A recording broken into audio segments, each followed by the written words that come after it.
Welcome back to Daily Dose of Space, your place for deep science, real astrophysics, and the stories behind the biggest questions in the universe.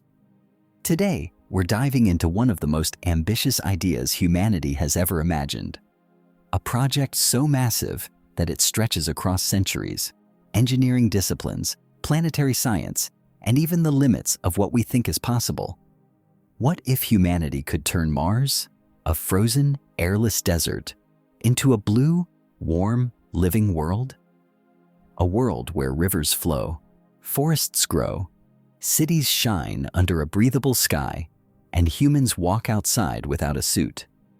Terraforming Mars is not just science fiction, it's not magic, and it's not impossible. But it is far harder than most people think, and the real scientific path to get there is full of challenges, surprising solutions, and a few ideas that might genuinely work.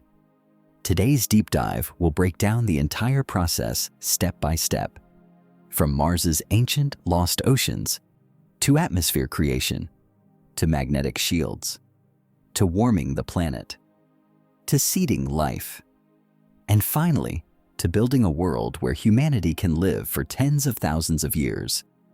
This is the real science behind terraforming Mars. No shortcuts, no fantasy tech, just what physics, chemistry, and planetary engineering tell us is actually possible. So, let's begin. The Mars we inherited. Before we can change Mars, we have to understand what it truly is. Mars today is a world frozen in time, thin air, extreme cold, toxic dust, almost no magnetic field, a surface blasted by radiation. But it wasn't always this way. Billions of years ago, Mars had liquid water, a thicker atmosphere, and possibly conditions suitable for microbial life. Evidence from orbiters and rovers shows dried riverbeds, delta structures, shorelines, and minerals formed underwater. So what went wrong? Mars's biggest vulnerability was its size. It's too small to hold onto heat, atmosphere, and a molten core for long. Without a molten core, Mars lost its magnetic field. Without a magnetic field, the solar wind stripped the atmosphere away. Without an atmosphere, liquid water evaporated into space. Without water, temperatures crashed, ecosystems died, and the planet froze. Understanding this process is essential because terraforming Mars means reversing or compensating for each of these failures. To terraform Mars, we need a thicker atmosphere, a warmer surface, protection from radiation, liquid water, stable climate cycles, sustainable biosphere. None of these can be skipped, and some are far harder than others. Warming a frozen world. Mars's average temperature is -63 degrees Celsius. At night, it drops below -100 degrees Celsius. To terraform Mars, we must raise global temperatures by at least 60 to 70 degrees Celsius. Scientists have explored several ways to do this realistically. Number 1. Space mirrors. Massive orbiting mirrors, hundreds of kilometers wide, positioned at the Mars-Sun L1 point to reflect extra sunlight onto the poles. This would warm Mars enough to sublimate CO2 locked in polar ice, thickening the atmosphere. It's technically feasible, but would require factories and space to build. Number 2. Super greenhouse gases. Mars does not have enough CO2 to warm itself. This was proven by MAVEN, MRO, and ESA's Mars Express missions. So, we would need to manufacture powerful greenhouse gases, like perfluorocarbons, to trap heat efficiently. These gases do not exist naturally and must be produced by robotic factories over centuries. Number 3. Importing ammonia-rich asteroids. Ammonia is a strong greenhouse agent and a source of nitrogen, something Mars lacks. Redirecting icy Kuiper belt objects or ammonia asteroids into Mars's atmosphere is theoretically possible, but extremely dangerous. Building an atmosphere. Even if we warm Mars, it does not have enough gas trapped in the ground to produce a breathable atmosphere. Creating one requires nitrogen, oxygen, CO2, trace gases. And now the question is, where can we get these? Nitrogen. Mars has almost zero usable nitrogen. This is the single greatest obstacle to terraforming.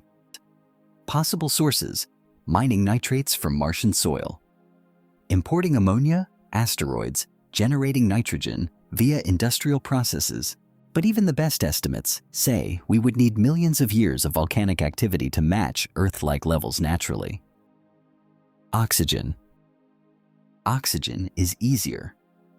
Photosynthetic bacteria, algae, and engineered plants could slowly convert CO2 into O2 over thousands of years. Machines like MOX-IE on Perseverance can also split CO2 into oxygen. But oxygen takes a very long time to accumulate into a breathable atmosphere. Water. Melting the ancient oceans. Mars has water, just not liquid.